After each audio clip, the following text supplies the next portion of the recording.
नमस्कार। प्रादेशिक समाचार के साथ मैं कामिनी। पहले मुख्य समाचार। झारखंड हाईकोर्ट ने ईडी के समन की अवहेलना मामले में मुख्यमंत्री हेमंत सोरेन की राहत को रखा बरकरार। ईडी को जवाबी हलफनामा दायर करने का निर्देश। जेएसएससी सीजीएल परीक्षा रद्द करने की मांग को लेकर रांची में प्रदर्शन कर रहे छात्रों पर पुलिस ने किया लाठीचार्ज। कई छात्रों को लगी चोटें, कई हिरासत में। भाजपा ने छात्रों पर लाठीचार्ज की कड़ी निंदा की। कांग्रेस ने कहा सरकार युवाओं को रोजगार उपलब्ध कराने को लेकर गंभीर। राष्ट्र आज 1971 के युद्ध में पाकिस्तान पर भारत की जीत की याद में मना रहा है विजय दिवस। राष्ट्रपति, उपराष्ट्रपति और प्रधानमंत्री समेत कई नेताओं ने वीर शहीदों को दी श्रद्धांजलि। और मौसम विभाग ने पलामू, गढ़वा और चतरा समेत 7 जिलों में शीतलहर चलने की जारी की चेतावनी। लोगों को सतर्क रहने की दी सलाह। और अब समाचार विस्तार से। झारखंड हाईकोर्ट ने ईडी के समन की अवहेलना मामले में मुख्यमंत्री हेमंत सोरेन की राहत को बरकरार रखा है। हाईकोर्ट के न्यायाधीश जस्टिस अनिल कुमार चौधरी की अदालत ने मामले की अगली सुनवाई के लिए 16 जनवरी की तिथि निर्धारित की है। अदालत ने अगली सुनवाई तक ईडी को जवाबी हलफनामा दायर करने का निर्देश दिया है। गौरतलब है कि पिछली सुनवाई में हाईकोर्ट ने रांची स्थित एमपी एमएलए की विशेष अदालत के उस आदेश पर रोक लगा दी थी जिसमें मुख्यमंत्री हेमंत सोरेन को सशरीर अदालत में उपस्थित होने को कहा गया था। जेएसएससी सीजीएल परीक्षा रद्द करने की मांग को लेकर आज नामकुम स्थित जेएसएससी कार्यालय के पास प्रदर्शन कर रहे छात्रों पर पुलिस ने लाठीचार्ज किया। पुलिस लाठीचार्ज में कई छात्रों को चोटें आई हैं। प्रदर्शन का नेतृत्व कर रहे जेएलकेएम नेता देवेंद्र महतो समेत कई छात्रों को पुलिस ने हिरासत में ले लिया है। इधर सीजीएल में सफल अभ्यर्थियों का सर्टिफिकेट वेरिफिकेशन की प्रक्रिया भी जेएसएससी कार्यालय में जारी है। जेएसएससी सीजीएल परीक्षा रद्द करने की मांग कर रहे छात्रों पर रांची में हुए लाठीचार्ज की भाजपा ने कड़ी निंदा की है।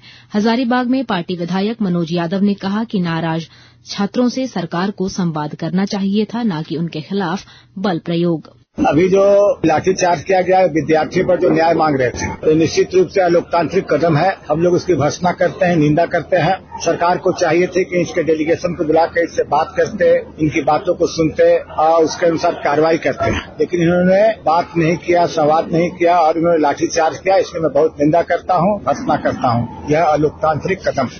पार्टी विधायक प्रदीप प्रसाद और अमित यादव ने भी छात्रों पर लाठीचार्ज की घटना की कड़ी आलोचना की है। इस बीच कांग्रेस पार्टी ने कहा कि राज्य सरकार युवाओं को रोजगार से जोड़ने के लिए प्रतिबद्ध है। रांची में पत्रकारों से बातचीत में पार्टी के प्रदेश अध्यक्ष केशव महतो कमलेश ने कहा कि छात्रों को विरोध की जगह बातचीत का रास्ता अख्तियार करना चाहिए। उन्होंने कहा कि मुख्यमंत्री हेमंत सोरेन युवाओं के प्रति संवेदनशील हैं। माननीय मुख्यमंत्री द्वारा सीआईडी जांच करने की भी बात कही गई है। ऐसी परिस्थिति में छात्रों को ज्यादा उग्र होने की जरूरत नहीं है। एक और हमारे युवा छात्र बेरोजगार हैं, सरकार उनको रोजगार देना चाहती है, उनको नौकरी देना चाह रही है। तो ऐसी परिस्थिति में बात से बात बनती है, आपस में वार्ता के माध्यम से सारी चीजों को सुलझाया जा सकता है। हमारी सरकार कटिबद्ध है रोजगार देने के लिए। जो बेरोजगार हैं ये योग्य हैं और माननीय मुख्यमंत्री इसमें बहुत ही संवेदनशील है। कांग्रेस नेता ने यह भी बताया कि मणिपुर में हो रही हिंसा और एक व्यावसायिक समूह के विरोध में पार्टी की ओर से 18 दिसंबर को रांची के शहीद चौक से राजभवन तक मार्च किया जाएगा। झारखंड समेत देश भर में जनजातीय पर्यटन को बढ़ावा देने के लिए केंद्र सरकार ने जनजातीय उत्तम ग्राम अभियान के तहत जनजातीय होम स्टे विकसित करने की पहल को मंजूरी दी है। लोकसभा में आज पलामू सांसद वीडी राम के एक सवाल के जवाब में केंद्रीय पर्यटन मंत्री गजेंद्र सिंह शेखावत ने कहा कि होम स्टे के निर्माण के लिए प्रति इकाई 5 लाख रुपए ग्राम समुदाय को दिए जा रहे हैं।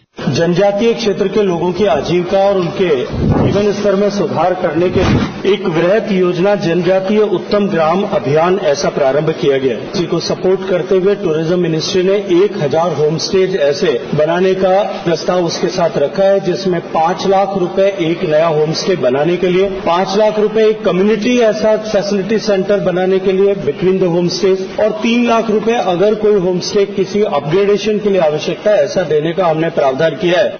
आकाशवाणी के ताजा तरीन समाचारों के लिए आप हमारी वेबसाइट newsonair.gov.in पर लॉग ऑन कर सकते हैं। ताजा समाचार X handle @AIR news alerts और Facebook page All India Radio news पर भी उपलब्ध है।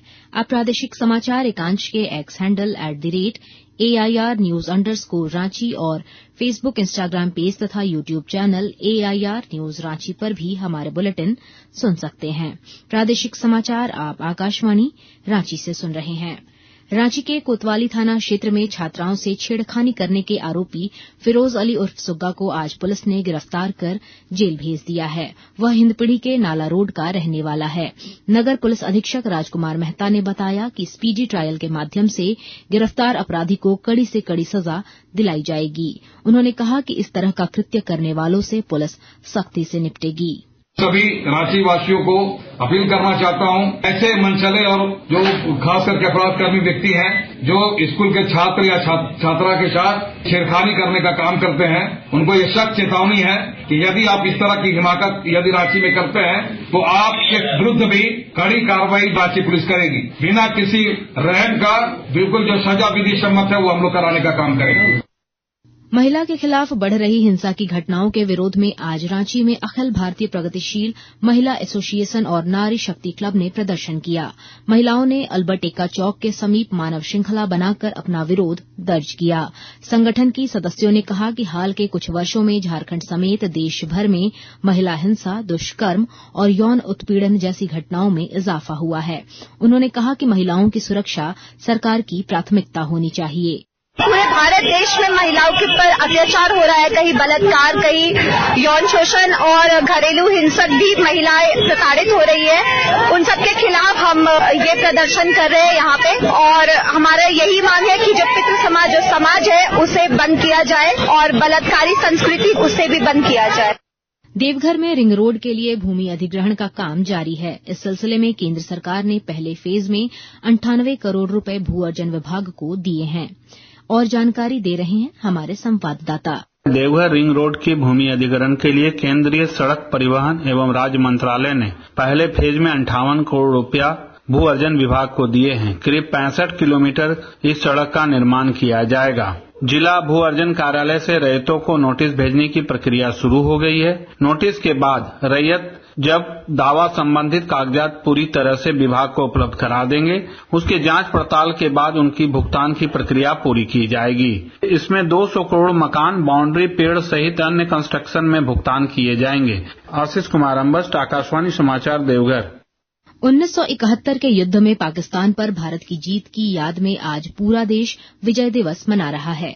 इस दिन पाकिस्तानी सेना के lieutenant general A Khan Niazi ने 93,000 सैनिकों के साथ भारतीय सेना और मुक्ति वाहिनी के सामने बिना शर्त आत्मसमर्पण कर दिया था। विजय दिवस के अवसर पर राष्ट्रपति द्रौपदी मुर्मू, उपराष्ट्रपति जगदीप धनखड़ और प्रधानमंत्री नरेंद्र मोदी ने आज 1971 के युद्ध के बहादुर सैनिकों को श्रद्धांजलि अर्पित की। इधर झारखंड के राज्यपाल संतोष कुमार गंगवार और मुख्यमंत्री हेमंत सोरेन ने भी वीर सैनिकों के प्रति अपनी कृतज्ञता व्यक्त की है। पहाड़ी क्षेत्रों में हो रही बर्फबारी के कारण रांची समेत राज्य भर में ठंड का प्रकोप काफी बढ़ गया है। रांची के कांके और मैक्लुस्कीगंज में न्यूनतम तापमान 2 डिग्री सेल्सियस तक लुढ़क गया है। रांची स्थित मौसम विज्ञान केंद्र ने कहा है कि अगले 5 दिनों तक ठंड से कोई राहत मिलने की उम्मीद नहीं है। ठंड की स्थिति को देखते हुए मौसम विज्ञान केंद्र ने राज्य के 7 जिलों गढ़वा, पलामू, चतरा, गुमला, रामगढ़, बोकारो तथा धनबाद के लिए शीतलहर का येलो अलर्ट जारी किया है। अंत में मुख्य समाचार एक बार फिर। झारखंड हाईकोर्ट ने ईडी के समन की अवहेलना मामले में मुख्यमंत्री हेमंत सोरेन की राहत को रखा बरकरार। ईडी को जवाबी हलफनामा दायर करने का निर्देश। जेएसएससी सीजीएल परीक्षा रद्द करने की मांग को लेकर रांची में प्रदर्शन कर रहे छात्रों पर पुलिस ने किया लाठीचार्ज। कई छात्रों को लगी चोटें, कई हिरासत में। भाजपा ने छात्रों पर लाठीचार्ज की निंदा की। कांग्रेस ने कहा सरकार युवाओं को रोजगार उपलब्ध कराने को लेकर गंभीर। राष्ट्र आज 1971 के युद्ध में पाकिस्तान पर भारत की जीत की याद में मना रहा है विजय दिवस। राष्ट्रपति, उपराष्ट्रपति और प्रधानमंत्री समेत कई नेताओं ने वीर शहीदों को दी श्रद्धांजलि। और मौसम विभाग ने पलामू, गढ़वा और चतरा समेत 7 जिलों में शीतलहर चलने की जारी की चेतावनी। लोगों को सतर्क रहने की दी सलाह। इसके साथ ही आकाशवाणी रांची से प्रादेशिक समाचार का ये बुलेटिन समाप्त हुआ। आपसे अगली मुलाकात होगी कल सुबह 8:30 बजे प्रादेशिक समाचार बुलेटिन के साथ। नमस्कार।